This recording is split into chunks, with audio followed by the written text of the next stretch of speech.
Capítulo 31. Nova luta. O pequeno Júlio desenvolvia-se como flor de esperança no jardim do lar. Todavia, sempre mirrado, enfermiço. Desvelavam-se os pais por assisti-lo convenientemente. Contudo, por mais adequados se categorizassem os tratamentos recalcificantes, trazia doloroso estigma na garganta.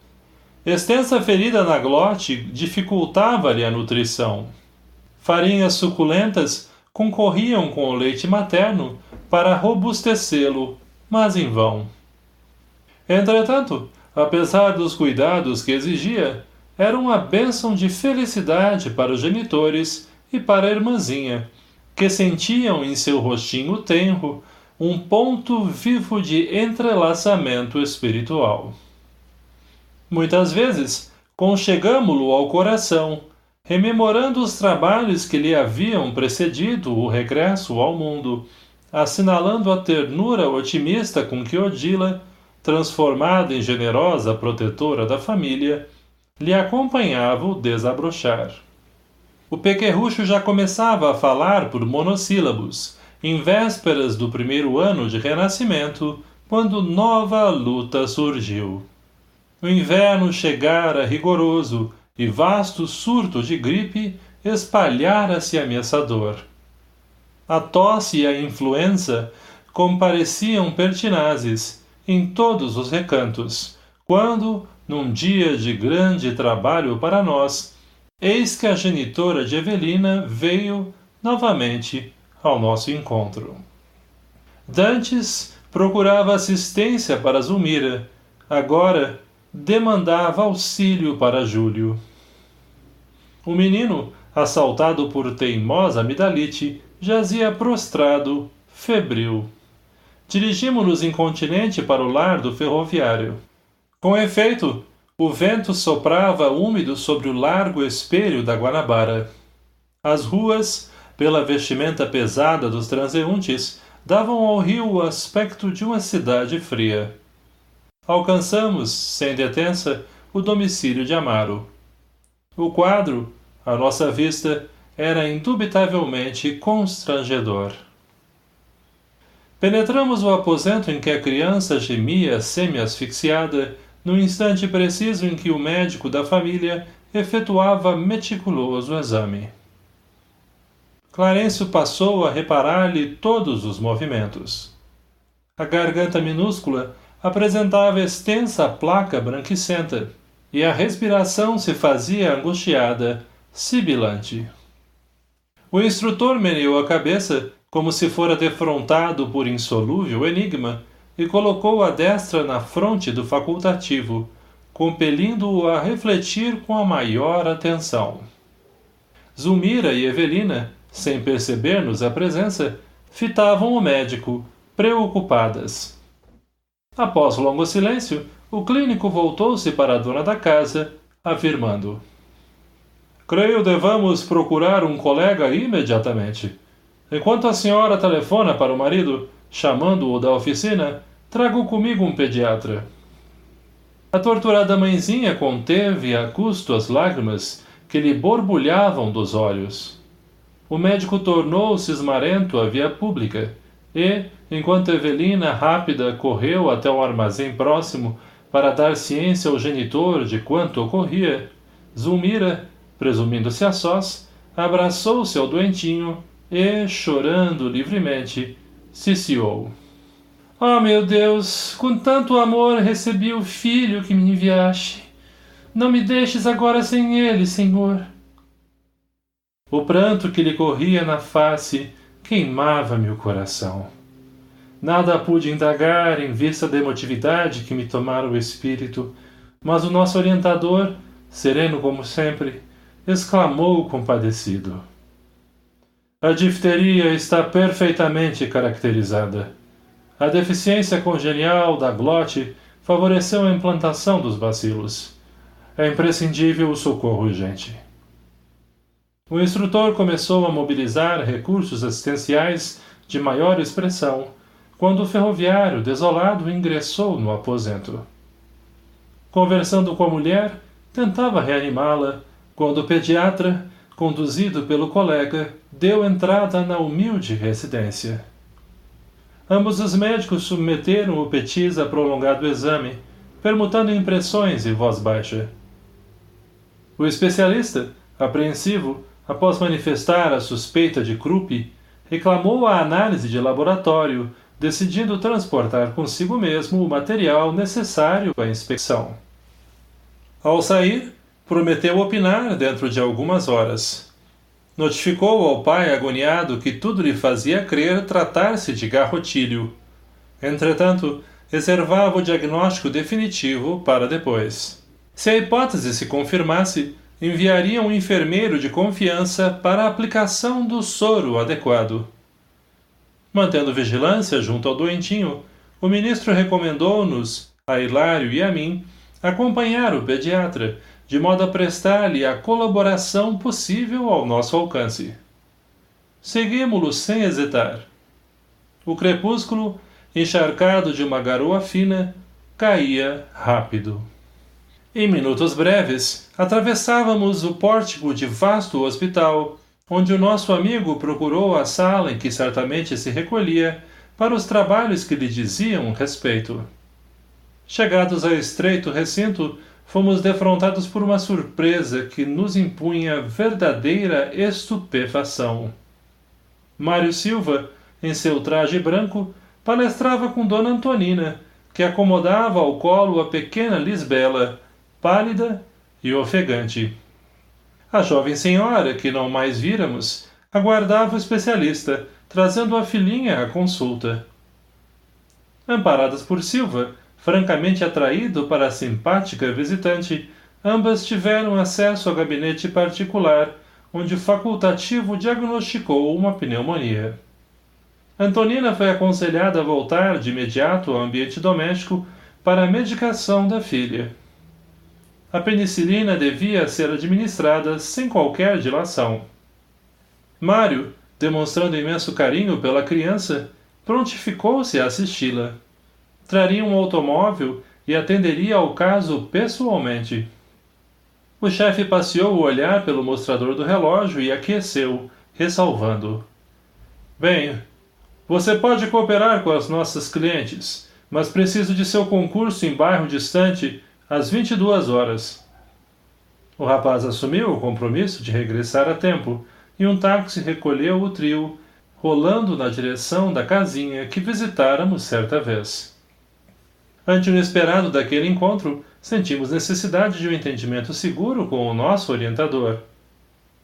Tornando ao quarto, onde o pequeno Júlio piorava sempre, fizemos breve relato do acontecido. Clarencio escutou com interesse e ponderou preocupado. Não podemos perder tempo. Dirijamo-nos à casa de Antonina. A lei está reaproximando os nossos amigos uns dos outros, e Mário precisa fortalecer-se para exercitar o perdão. Os raios de ódio da parte dele podem apressar aqui o serviço inevitável da morte. Corremos ao domicílio da valorosa mulher. Com efeito, depois de haver iniciado o tratamento providencial da menina, agora acamada, Silva fixava a dona da casa, perguntando a si mesmo onde vira aquele torturado perfil de Madonna. Guardava a nítida impressão de haver conhecido Antonina em algum lugar. Agradavelmente surpreendido, sentia-se ali como se fora em sua própria casa. E a simpatia não se patenteava tão somente no coração dele.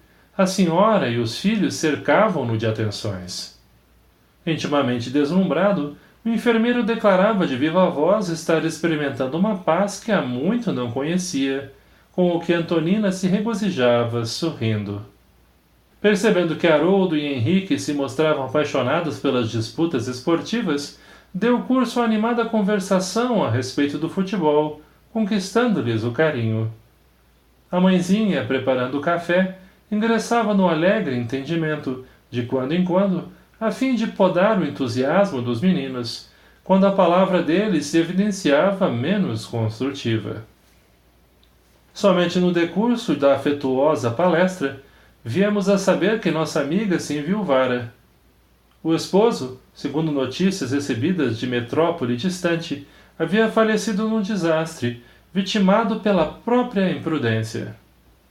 Lemos no olhar de Silva o contentamento com que obtinha semelhante informe. Começava a registrar insopitável interesse pela vida naquele ninho agasalhante que se lhe afigurava pertencer-lhe. Às 8 em ponto, Antonina, sem afetação, convidou-o com simplicidade. Sr. Mário, hoje temos nosso culto evangélico. Quer ter a bondade de partilhá-lo? Incompreensivelmente feliz, o rapaz concordou de pronto. A reunião, nessa noite, foi efetuada ao redor do leito de Lisbela, que não desejava perder o benefício das orações. Um copo de água pura foi colocado junto à cabeceira da pequenina. E, de Novo Testamento em punho, acomodados seus companheiros, Antonina recomendou a Henrique que fizesse a rogativa inicial.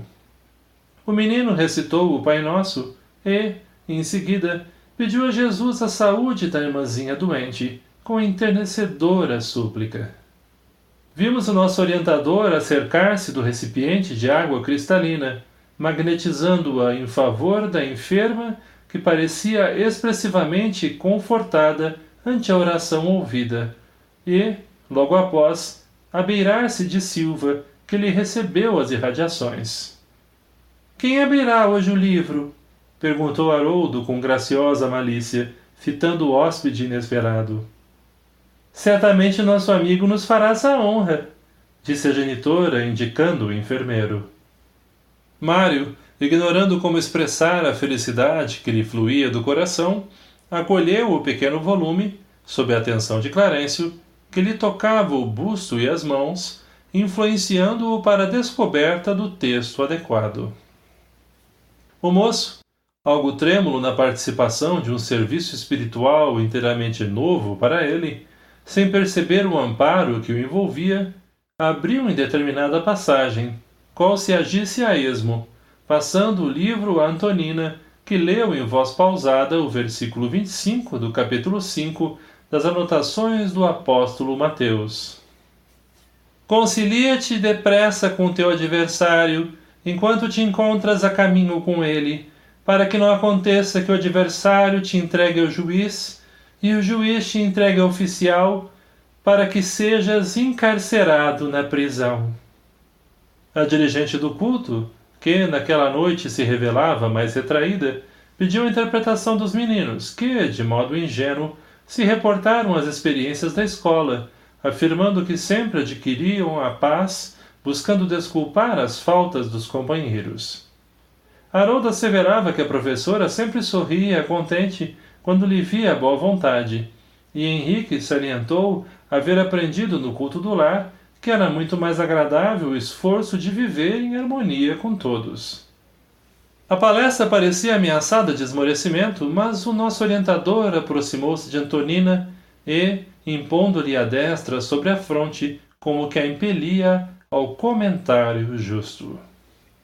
Haroldo, indagou a genitora de olhos brilhantes, como devemos interpretar um inimigo em nossa vida? O menino replicou sem pestanejar. Mãezinha, a senhora nos ensinou que conservar um inimigo em nosso caminho é o mesmo que manter uma ferida perigosa em nosso corpo. A definição foi bem lembrada, falou a viúva com espontaneidade encantadora. Sem a compreensão fraterna que nos garante o culto da gentileza, sem o perdão que evita todo o mal, a existência na terra seria uma aventura intolerável. Além disso, quando Jesus nos ditou a lição que recordamos hoje, indubitavelmente considerava que a razão nunca vive inteira ao nosso lado. Se fomos ofendidos, em verdade também ofendemos por nossa vez. Precisamos desculpar os outros para que os outros nos desculpem. Quando abraçamos o ideal do bem, compete-nos tentar, por todos os meios ao nosso alcance, a justa conciliação com todos os que se encontram conosco em desarmonia, prestando-lhes serviço para que renovem a conceituação a nosso respeito. Mais vale para nós o acordo pacífico que a demanda mais preciosa, porque a vida não termina neste mundo, e é possível que, buscando a justiça em nosso favor, estejamos cristalizando a cegueira do egoísmo em nosso próprio coração, caminhando para a morte com aflitivos problemas. Coração que conserva rancor é coração doente. Alimentar ódio ou despeito é estender inomináveis padecimentos morais no próprio espírito. Silva estava pálido. Aquelas conclusões feriam-lhe fundo o modo de ser. Tão desajustado se revelou, escutando aqueles apontamentos, que Antonina, registrando-lhe a estranheza, ponderou, sorrindo. O senhor de certo nunca teve inimigos. Um enfermeiro diligente será, sem qualquer dúvida, o irmão de todos. Sim, não tenho adversários, gaguejou o moço constrangido.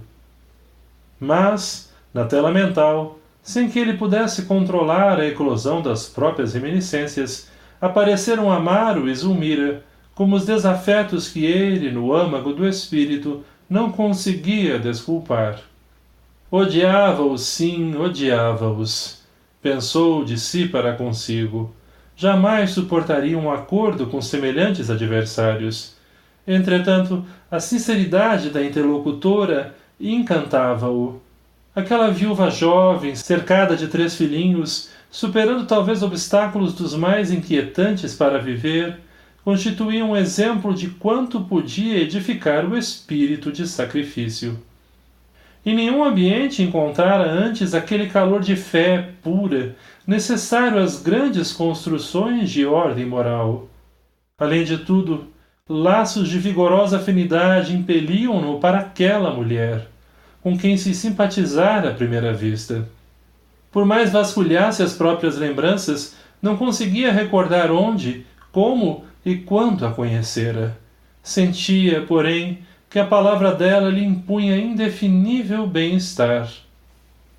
Fitando-a com enternecimento, perguntou: A senhora julga que devemos procurar a conciliação com qualquer espécie de inimigos? Sim, respondeu a interpelada sem hesitar. E quando os adversários são de tal modo inconvenientes que a simples aproximação deles nos causa angústia? Antonina compreendeu que algo doloroso vinha à tona naquela consciência que lhe ouvira a dissertação, ocultando-se, e obtemperou. Entendo que há sofrimentos morais quase intoleráveis. Entretanto, a oração é o remédio eficaz de nossas moléstias íntimas. Se temos a infelicidade de possuir inimigos, cuja presença nos perturba, é importante recorrer à prece, rogando a Deus nos conceda forças para que o desequilíbrio desapareça, porque então um caminho de reajuste surgirá para nossa alma. Todos necessitamos da alheia tolerância em determinados aspectos de nossa vida. Os olhos de Mário cintilaram. E quando o ódio nos avassala, ainda mesmo quando não desejemos? Inquiriu, preocupado. Não há ódio que resista aos dissolventes da compreensão e da boa vontade. Quem procura conhecer a si mesmo, desculpa facilmente. Silva empalidecera. Antonina percebeu que o tema lhe fustigava o coração e, amparada por nosso instrutor que a enlaçava, paternal, rematou considerando. Um homem, porém, na sua tarefa, é um missionário do amor fraterno. Quem socorre os doentes penetra a natureza humana e entra na posse da grande compaixão. As mãos que curam não podem odiar. Em seguida, o primogênito da casa fez a prece de encerramento. A viúva serviu o café reconfortante, acompanhado de um bolo humilde. A conversação prosseguia animada. Todavia, o hóspede consultou o relógio e reparou que o tempo lhe exigia a retirada. Deu instruções a Antonina quanto à medicação da doentinha e pediu, respeitoso, para voltar no dia imediato, não somente para rever Lisbela, mas também para palestrar com os amigos. A senhora e as crianças aqueceram felizes, afirmando-lhe que seria sempre bem-vindo, e Mário, com um sentimento novo a lhe brilhar nos olhos, seguiu dentro da noite como que encaminhava tangido por abençoada esperança ao encontro de novo destino.